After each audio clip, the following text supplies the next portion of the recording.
Olá, professor Legene, tudo bom com você? Como você está? Oi, Thalita, tudo bem? Nós combinamos a roupa de novo? Não? Toda semana, parece, né? Que a gente manda zap aqui, ó, vou estar de cinzinha, de Pois branco. é. Vem também, tá bom? Professor Legene, vamos falar sobre guerra na Ucrânia. Então, 6 meses hoje de guerra, né? E a gente está acompanhando aqui com você, principalmente, desde o princípio, desde os primeiros dias. Bom, quais as atualizações importantes? O que a gente precisa saber nesse momento em relação a esse conflito? Conta pra gente. Tá, tem muita coisa para a gente falar sobre a guerra na Ucrânia e também envolvendo aí a Rússia, aquele atentado lá, né, que deu grande repercussão no mundo. Hoje faz exatamente 180 dias, 6 meses de conflito, operações militares especiais, guerra na Ucrânia, guerra contra a Ucrânia, ou guerra da OTAN contra a Rússia, você escolhe o nome que você quiser dar aquilo lá, né? Mas hoje também eles comemoram na Ucrânia o dia da sua independência. Por que eu ponho muitas aspas nisso? Porque a Ucrânia pode ser tudo hoje no mundo, menos um país independente e soberano. Circulou agora uma matéria grande, inclusive tem áudio envolvido.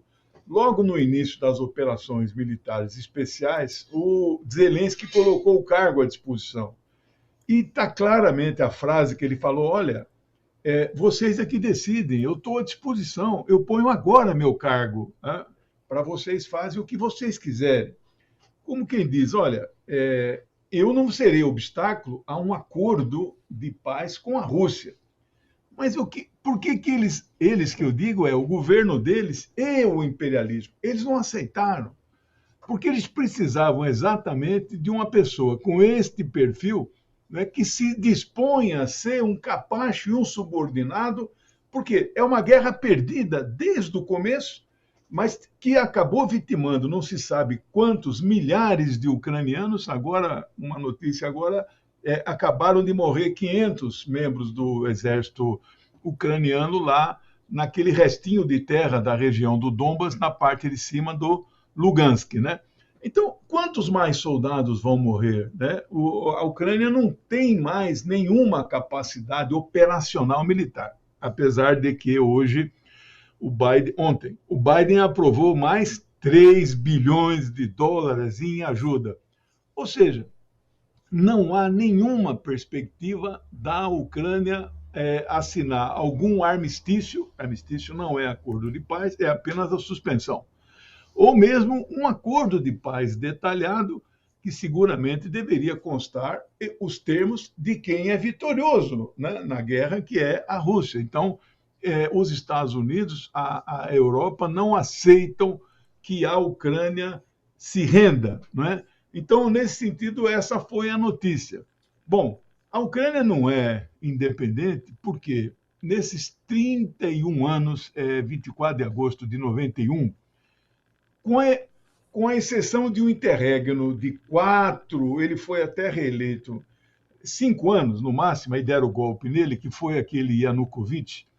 O golpe foi em fevereiro de 14. Com exceção desses 4, 5 anos, todos os outros anos, especialmente os últimos 8, né, Poroshenko e Zelensky, ela foi governada por uma burocracia, por uma elite, por uma burguesia totalmente voltada as costas para a Rússia, que é um povo irmão, historicamente estão ligados, é a mesma etnia eslava, e vira todas as suas atenções para a União Europeia e para os Estados Unidos, né?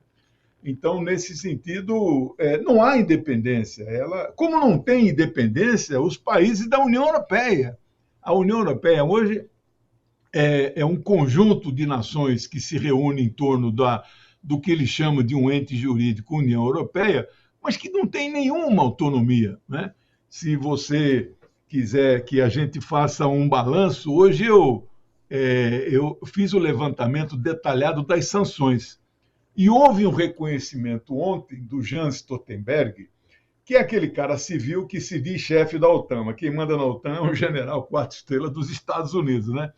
O Jens Stoltenberg disse com todas as letras que a Europa pagará um preço elevado por ter imposto sanções à Rússia. E qual é esse preço elevado? Bom, isso está nos jornais todos os dias, todo mundo sabe, está vendo, né? Mas quem vai pagar o preço mais caro de todos os países chama-se República Federal da Alemanha. Sabe por quê? A Alemanha é a quarta economia do mundo. É dos países europeus que mais exporta para o mundo. Estas exportações e este vigor econômico só são possíveis porque porque a Alemanha compra da Rússia um gás hiper barato, 20 centavos o metro cúbico contra $1 o metro cúbico, né? Se não for esse valor, é assim, é 1/5 ela paga. Então, ela compra um gás muito barato. E isto acaba financiando seu desenvolvimento. Eu não estranharia se nos próximos meses ou anos a Alemanha despencasse 1 ou 2 posições aí no ranking dos países de maior PIB no mundo, né? Então é um cenário desolador, é um cenário sem saída.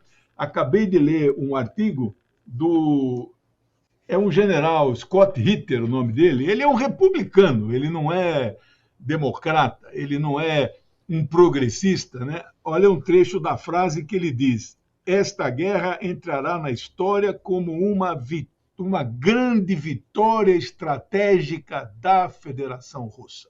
Ou seja, um militar republicano, né, conservador, constatando o que a vida sabe que é a realidade. A Ucrânia não tem, jamais teve e não terá condições de derrotar a Federação Russa nesse conflito, né? Não, pelo menos na primeira parte, essa é a situação, Thalita. Em relação à guerra da Ucrânia, nesse cenário, a gente teve também, agora no final de semana, o assassinato da filha, né, do Alexander Dugin, que é tido como o guru de Putin. Eu queria que você falasse um pouquinho sobre isso. Como que você viu esse episódio? Era para ele ter sido alvo desse atentado de fato? Quem é essa pessoa? Conta mais para a gente. Tá. O Dugin é um filósofo querido do Ocidente, mas desconhecido na Rússia. Ele não é famoso na Rússia. E jamais não se acha uma foto dele abraçado com o Putin. Mas toda a mídia ocidental, ainda bem que você deu essa oportunidade para a gente falar isso, porque todos os apresentadores e todas as TV o colocam como guru do Vladimir Putin, pior do que isso, como Rasputin. Ele também usa uma barba grande que nem eu, e quem aquele monge místico, né? Chamado Rasputin, né? Mas um absurdo uma coisa dessa, né? Então, esse é o primeiro esclarecimento. Eu tenho lido muito sobre a repercussão do assassinato, mas como leio há muitos anos a obra desse senhor, é um senhor mais jovem do que eu, ele tem 60 anos, eu tenho 20 livros, ele tem 25 livros publicados, né? Mas ele é um homem controverso, Parte da esquerda fica chamando o cara, não, ele é um fascista, não sei o que e tal. Não. O pensamento dele, o principal dele, que já fez 10 anos a publicação, é chamado a quarta teoria política, né? Então ele fala, houve o liberalismo, o comunismo, o fascismo, agora é a quarta, é a dele. E ele pega aspecto dessas 3 teorias e correntes políticas, né? E constrói uma que ele acha que é a quarta, que é a melhor, etc, etc. Né? Ele é um nacionalista extremado, mas nacionalista não na linha de Hitler, de um nacionalismo que defende a criação do que se fosse uma espécie de império eurasiano, né? Império da Eurásia, é a Rússia ampliada, e ele defende as operações militares especiais desde o dia 24 de fevereiro. Mais do que isso, ele defende a anexação da Ucrânia pela Rússia, porque ele diz que a Ucrânia sempre foi Rússia. Bom, esta é a opinião dele. Não é a opinião do Putin. Putin jamais expressou uma opinião dessa que vai anexar a Ucrânia inteira, né? A filha, coitada, injustiçada, porque não era ela o objeto do atentado terrorista. Ele, na última hora, decidiu ir com outro carro. Então, eles saíram desse evento grande em 2 carros. E o carro dela foi vitimado, né? O Serviço Federal FSB, Federal Security Bureau, né? É o escritório de segurança. A antiga KGB virou FSB, né? Eles já identificaram a terrorista. Logo em seguida, em 24 horas, ela já fugiu do país. Ela é ucraniana e trabalhou com os batalhões Azov nazistas lá naquela Mariupol, na parte sul da Ucrânia, né, perto do mar de Azov. Então, ela está, nesse momento, ela fugiu para Estônia, né, e a Rússia já pediu para ela ser extraditada. Essa moça estava seguindo o caminho do pai. Ela é considerada, com 30 anos, uma jovem intelectual, poetisa, escritora, e defende as mesmas ideias patrióticas e nacionalistas. O Putin fez uma nota de condolências muito bonita, não é? Mas não é porque ele é amigo do... Não, porque ele diz: morreu uma russa com o coração russo mais puro possível, né? Então, ele valorizou muito essas imagens que vocês mostraram, são a cerimônia de exéquias. Então, isso pode dar algum reflexo na mudança do caráter da guerra nesse momento. A guerra, neste momento, porque as coisas estão ligadas, né? O ministro da Defesa ontem fez um pronunciamento, Shoigu, dizendo que, de forma consciente, há uma desaceleração da guerra. Eu usaria, no lugar de consciente, planejada, não é? O que não significa, como muitos analistas estão dizendo, que logo em seguida ela não possa ampliar as suas operações, inclusive decorrente deste atentado. Porque se tem 3 coisas que a Rússia e a China não toleram, e é a essência da fundação da Organização de Cooperação de Xangai de 2001, são 3 coisas: separatismo, extremismo e terrorismo. Terrorismo dentro do solo russo, que já houve muito, especialmente na Chechênia, foi duramente combatido. Putin e nenhum governante deve tolerar o terrorismo, né? E o Putin fez um trabalho, e agora ele volta dentro do solo russo por uma ucraniana vinculada ao serviço de inteligência da Ucrânia. Isso pode alterar. Mas mais do que isso, você viu que muitas vezes nós falamos: será que eles vão até Odessa? Será que eles vão unificar com a Transnistria?